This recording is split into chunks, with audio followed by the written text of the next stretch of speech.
Hello everyone, welcome to Chudiwal physics classes. Please subscribe my channel. आज का topic है friction.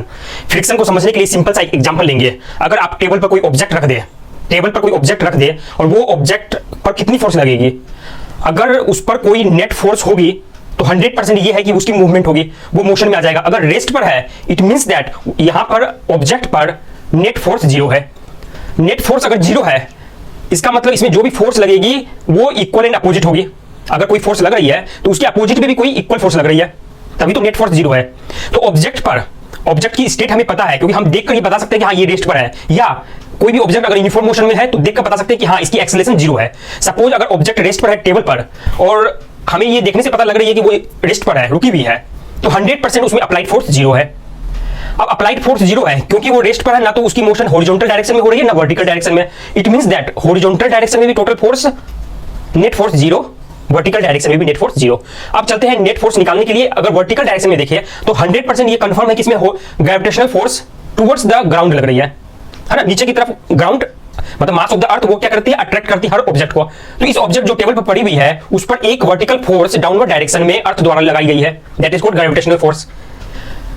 यहां पर ये बॉडी रेस्ट पर है तो 100% वर्टिकल में भी कुछ ना कुछ लगी होगी फोर्स जो इसको नलिफाई कर रही है, इसको कैंसिल कर रही है, ग्रेविटेशनल फोर्स को कैंसिल कर रही है। तो वर्टिकल डायरेक्शन में जो फोर्स लग रही है that force is called normal reaction force. Clear? अब अगर आप चाहते हैं इस बॉडी को जो टेबल पर रखी हुई कोई भी ऑब्जेक्ट उसको मूव कराने के लिए तो you are just applying the force. सोचिए आपकी अगर आप थोड़ा सा उसको किक करते, थोड़ा सा अप्लाई कर रहे force, then also it is not moving, उसके बाद भी इट इज नॉट मूविंग, वो रुकी हुई है। इट मींस दैट अगर यहां पर सिर्फ और सिर्फ एक्सटर्नल फोर्स जो हम अप्लाई कर रहे हैं वो प्रेजेंट रहती तो ये तो मोशन में आनी चाहिए तो ऑब्जेक्ट। इसका मतलब, और अगर पहले से कोई प्रेजेंट है फोर्स तब भी मोशन में होनी चाहिए।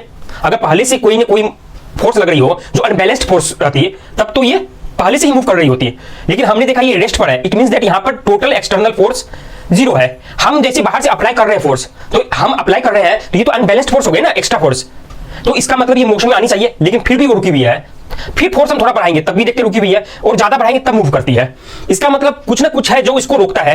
तो एक्सपेरिमेंटली ये देखा गया कि बॉडी की जो नॉर्मल रिएक्शन है, नॉर्मल रिएक्शन मींस अगर उसको वेट इक्वल होगी वो उसकी मैग्नीट्यूड, नॉर्मल रिएक्शन के प्रोपोर्शनल कोई ना कोई फोर्स इसको अपोज करती है अप्लाइड फोर्स को, जो हॉरिजॉन्टल डायरेक्शन में।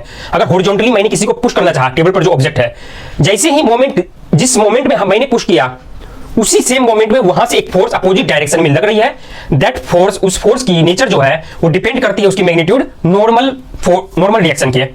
अगर वो हैवी ऑब्जेक्ट कोई रखी हो टेबल पर तो हमें बहुत ज्यादा फोर्स अप्लाई करनी पड़ेगी उसको मूव कराने के लिए। इट मींस दैट कुछ लिमिट तक, सपोज 50 न्यूटन तक हमने अप्लाई किया, वो मूव नहीं किए, 50 के जस्ट ज्यादा किया, मूव करने लगे। इट मींस दैट 50 तक, 50 न्यूटन तक कोई ना कोई अपोज कर रही थी, वो भी कितनी, जितना हम कर रहे थे उतना वहां से कर रही थी, क्योंकि तभी तो रेस्ट पर है। अगर कुछ भी अनबैलेंस्ड होता तो मोशन में आ जाती।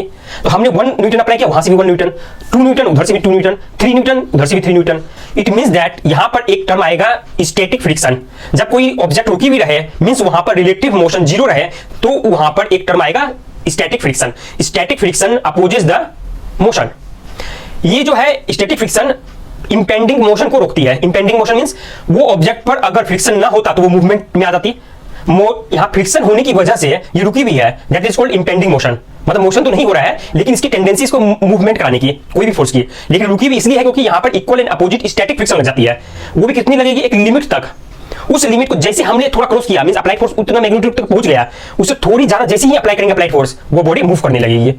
तो स्टैटिक फ्रिक्शन को आप ऐसे लिख सकते हैं कि Fs मींस स्टैटिक फ्रिक्शन। ये प्रोपोर्शनल है किसके, Fs मैक्सिमम। अगर मैक्सिमम की वैल्यू देखिए, लिमिटिंग वैल्यू, तो एरिया से कोई फर्क नहीं पड़ता है, is independent of area. Area से इससे कोई फर्क नहीं पड़ता है। आपने ये भी देखा कि जैसे ही फोर्स हम अप्लाइड फोर्स बढ़ा रहे थे Fs भी बढ़ रही थी। It means that it is self adjusting force. Clear? और यहां पर क्या है, एक एक्सपेरिमेंटली देखा गया, जो अब मैं बता रहा हूं कि ये एरिया से इंडिपेंडेंट है, ये एक्सपेरिमेंटली चेक किया गया है।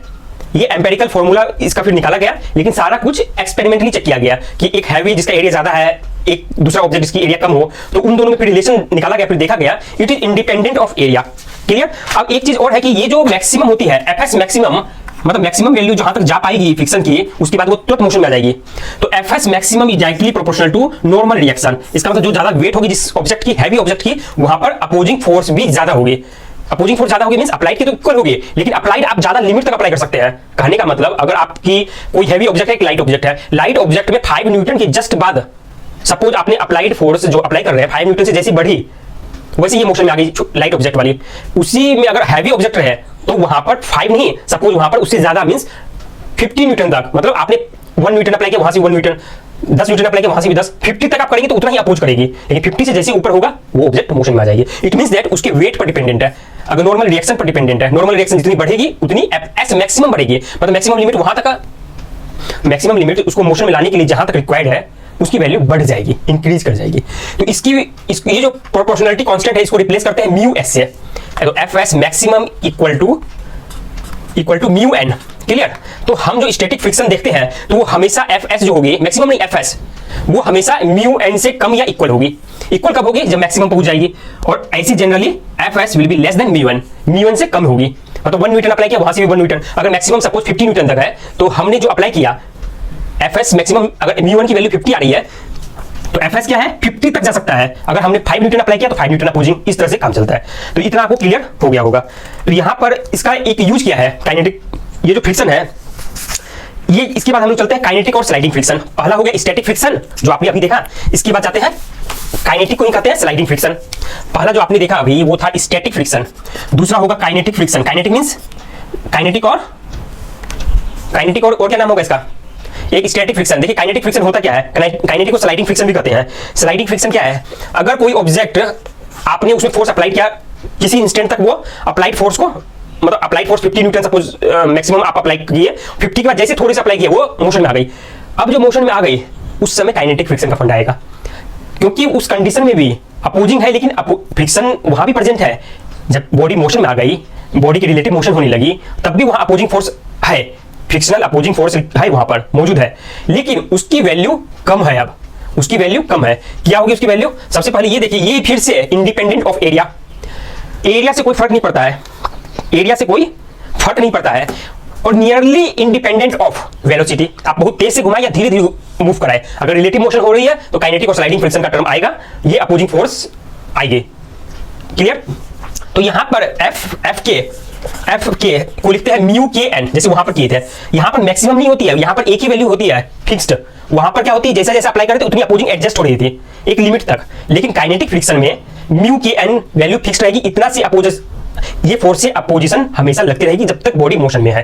क्लियर? इसका एप्लीकेशन और ड्रॉबैक क्या है? मतलब ये है कि आप देखे होंगे कि जैसे आप शेविंग मशीन होते हैं, जो सिलाई मशीन होती है, उसमें लुब्रिकेंट डालते हैं। क्यों? क्योंकि आप नहीं चाहते हैं कि जो बॉडी मूवमेंट में है वहां पर वो गर्म हो जाए, आप नहीं चाहते, मींस उसमें कोई प्रॉब्लम हो मोशन में, नहीं चाहते आप। तो काइनेटिक फ्रिक्शन की वैल्यू कम करने के लिए आप वहां पर, मतलब आसानी से घूमते रहे, इसके लिए आप वहां पर लुब्रिकेंट डालते हैं। आपने देखा कोई दो ऑब्जेक्ट अगर मूव कराते हैं तो उसकी फ्रिक्शन को कम करने के लिए, अगर वो मोशन में है, उसकी जो अप्लाइड फोर्स है उसको कम करने के लिए, मींस अपोजिंग फोर्स को कम करने के लिए, वहां पर आप बॉल बेयरिंग का यूज करते हैं। मशीन में भी यूज होता है बॉल बेयरिंग, दो मूविंग पार्ट्स को अगर स्मूथली मूव कराना है तो बॉल बेयरिंग यूज करते हैं। हाँ, इसका यूज कहां है? काइनेटिक फ्रिक्शन का यूज कहां कर सकते हैं? आप अगर बाइक से कहीं जा रहे हैं और रास्ते में कोई आ गया, कुत्ता, बिल्ली, चमगादड़, तो उस कंडीशन में आप ब्रेक जो अप्लाई करते हैं तो वहां पर काइनेटिक फ्रिक्शन का रोल है, वो आपको एक्सीडेंट से बचाता है। तो ब्रेक वाले सिस्टम में काइनेटिक फ्रिक्शन का एप्लीकेशन है। क्लियर? इसके बाद तीसरा कॉन्सेप्ट आएगा, जो तीसरा कॉन्सेप्ट है वो आएगा रोलिंग फ्रिक्शन। रोलिंग फ्रिक्शन ऐसे देखा जाए, रोलिंग फ्रिक्शन में हर एक इंस्टेंट पर कोई एक सिंगल पार्टिकल आता है, रोल जब करते हैं, लेकिन single particle with respect to ground, उसकी मोशन जब कांटेक्ट में आता है तो उसकी मोशन क्या होती है? 0। तो रोलिंग फ्रिक्शन का कोई सिग्निफिकेंस नहीं लग रहा है, लेकिन होता है। क्यों होता है रोलिंग फ्रिक्शन? जब हम प्रैक्टिकली देखें, कोई भी ऑब्जेक्ट को जब रोल कर रहे थे, एग्जांपल के लिए पहिया, वो भी तो रोल होता है। पहिया जब रोल हो रहा था तो वहां पर हम जो बोल रहे हैं कि एक एक पार्टिकल जब भी कांटेक्ट में आएगा तो उसमें रिलेटिव मोशन उस इंस्टेंट पर 0, बिल्कुल 0, लेकिन एक पार्टिकल नहीं है। यहां पर क्या होता है कि कोई भी हैवी ऑब्जेक्ट या कोई भी ऑब्जेक्ट लेते हैं तो वहां पर कुछ ना कुछ डिफॉर्मेशन हो जाता है due to its own weight, जिसके कारण वो जो आप बोल रहे हैं एक पॉइंट कांटेक्ट में आता है रोलिंग के टाइम, जैसे ये रोल हो रहा है यहाँ पर एक एक पॉइंट आ रहा है कांटेक्ट में, नहीं, एक पॉइंट नहीं आ रहा है। अब डिफॉर्मेशन की वजह से एरिया कांटेक्ट में आती है कुछ टाइम के लिए, कुछ टाइम इंटरवल के लिए। That's why rolling friction concept आता है। ये फ्रिक्शन भी अपोज करता है जो रिलेटिव मोशन है। तो ये वाला फ्रिक्शन तो फाइनाइट एरिया की वजह से है, फाइनाइट एरिया की वजह से, क्योंकि अब वो पॉइंट ऑब्जेक्ट नहीं है, मतलब पार्टिकल जो समझ रहे थे सिंगल पार्टिकल, वो सिंगल पार्टिकल नहीं है। अब इसका एग्जांपल फ्रिक्शन का कहां यूज है? आप जो गाड़ी एक्सीलरेट कराते हैं, अपनी अपनी कार को जो रोड पर आप घुमाते हैं, तो ड्यू टू फ्रिक्शन ही वो आगे की तरफ मूव करता है। क्या होता है? Friction between tyres and road provides the necessary external force to move the car. अगर टायर और रोड के बीच में अगर जो फ्रिक्शनल फोर्स एब्सेंट रहता, प्रेजेंट नहीं होता, तो वो गाड़ी मूव नहीं कर पाती आगे। फ्रिक्शन की वजह से ही जो आप उसमें देखते हैं, तो उस फ्रिक्शन ही उसको मूवमेंट कराता है। एग्जांपल के लिए आप जब चलते हैं, आप अगर रोड पर चलते हैं या वॉक करते हैं, तो फ्रिक्शन की वजह से आप आगे बढ़ते हैं। कैसे? आप पीछे की तरफ आप पुश करते हैं, तब आप आगे बढ़ते हैं। फ्रिक्शन आगे लगेगा क्योंकि आप चाहते हैं पीछे की तरफ मूव करना, आपको पता नहीं लगता क्योंकि आपके ये दिनचर्या में आ गया है। आपको ऐसा लगता है कि हम आगे बढ़ रहे हैं, बस मतलब आगे हम बढ़ना चाह रहे हैं, लेकिन आप देखेंगे कि आप पुश करते हैं पीछे की तरफ, तो फ्रिक्शन फोर्स आगे की तरफ, वो अनबैलेंस्ड फोर्स ज्यादा हो जाती है वैल्यू में और आपको आगे की तरफ मूव करा देती है। तो ये सारा का सारा टॉपिक था फ्रिक्शन का। कोई भी डाउट हो तो आप मुझसे पूछ सकते हैं। प्लीज मेरे चैनल को सब्सक्राइब करें। Thank you everyone.